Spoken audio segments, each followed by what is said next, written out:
এই মাছটা তোমাদের কাদের কাদের খেতে ভালো লাগে বলো তো? আমার কিন্তু খুব ভালো লাগে, জানো তো। তো চলো, আজকে আবারও তোমাদের সঙ্গে একটা রেসিপি ব্লগ নিয়ে চলে এসেছি। নমস্কার বন্ধুরা, সবাই কেমন আছো? আশা করি সবাই খুব ভালো আছো। সুস্মিতা.এস ফ্যামিলিতে তোমাদেরকে অনেক অনেক স্বাগত। হ্যাঁ, মাছটার নামটা তো বলবোই অবশ্যই, দেখে অনেকেই বুঝতে পারছো, কিন্তু অনেকেই বুঝতে পারছো না। তো এটা হচ্ছে শঙ্কর মাছ, যেটা হচ্ছে মানে কি বলবো, ঝাল ঝাল লাল লাল কষা কষা করে মাংসর মতন রান্না করতে হয়। তোমরা যদি কেউ খেয়ে থাকো বা তোমাদের যদি কারোর ফেভারিট হয়ে থাকে, অবশ্যই কিন্তু কমেন্ট বক্সে এসে জানিও। আর এই মাছটার রান্নাটা কিভাবে করতে হয় যারা জানো না, তারা পুরো ব্লগটা দেখো। আশা করি তোমরা খুব ভালোবাসবে এই ব্লগটা। তো আর যারা যারা এখনও বানিয়ে খাওনি, রেসিপিটা দেখে কিন্তু ঝটপট বানিয়ে নিও। তো এখানে আছে প্রায় 500 গ্রাম মতন শঙ্কর মাছ।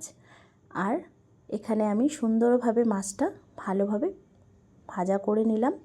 তারপরে সেই কড়াইয়ের তেলেই আমি একটু ডুমো ডুমো করে আলু কেটে ভাজা করে নেব।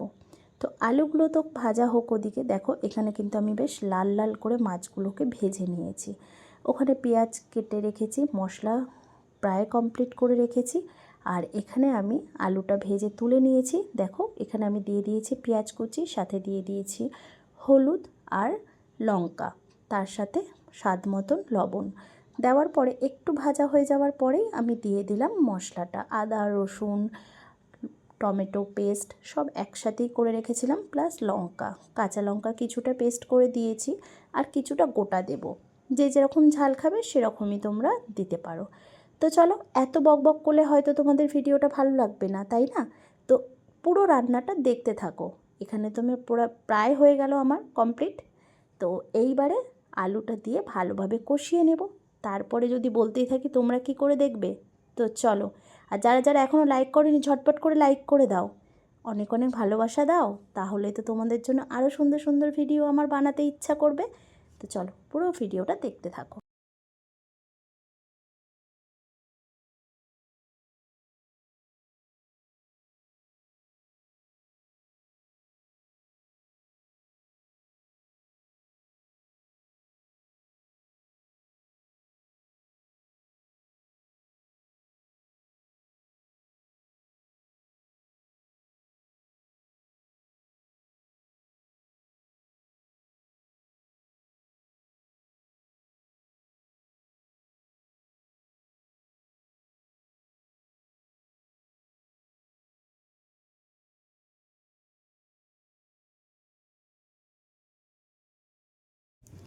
আমি কিন্তু বেশি কথা বললাম না, দেখো তার মধ্যেই আমার তৈরি হয়ে গেল লাল লাল ঝাল ঝাল শঙ্কর মাছের কষা। ওপর থেকে দিয়ে দিলাম গরম মশলা, আর সাথে অনেক অনেক ভালোবাসা। তাহলে এইভাবে সুন্দরভাবে পরিবেশন করার জন্য একটা প্লেটে সুন্দরভাবে ভাতটাকে সাজিয়ে তার উপর থেকে এইভাবে শঙ্কর মাছের কষাটা দিয়ে পরিবেশন করে ফেলো। আর হ্যাঁ, ভালোবাসার মানুষটা যদি এই মাছটা খেতে ভালোবাসে, এইভাবে সুন্দরভাবে পরিবেশন করে তাকে প্রেজেন্ট করো, তাহলে দেখবে সেও খুশি হয়ে যাবে, তুমিও খুশি হয়ে যাবে। আর হ্যাঁ দাঁড়াও, তুমিও কিন্তু এইভাবে সুন্দরভাবে সাজিয়ে গুছিয়ে খেও, তাহলে তোমারও ভালো লাগবে। আর আজকের এই লাল লাল ঝাল ঝাল শঙ্কর মাছের কষাটা তোমাদের কেমন লাগলো অবশ্যই কিন্তু কমেন্ট করে জানিও। না কমেন্ট করলে কিন্তু খুব রাগ করব। আরে দাঁড়াও দাঁড়াও, এখনও যে লাইক করলে না, ঝটপট করে কিন্তু একটা লাইক করে দাও, আর বন্ধুদের মধ্যে শেয়ার করে দাও। আর যারা যারা মাছটা খেতে খুবই ভালোবাসো, অবশ্যই কিন্তু কমেন্ট করে জানিও, আমার কিন্তু খুবই ভালো লাগে, জানো তো।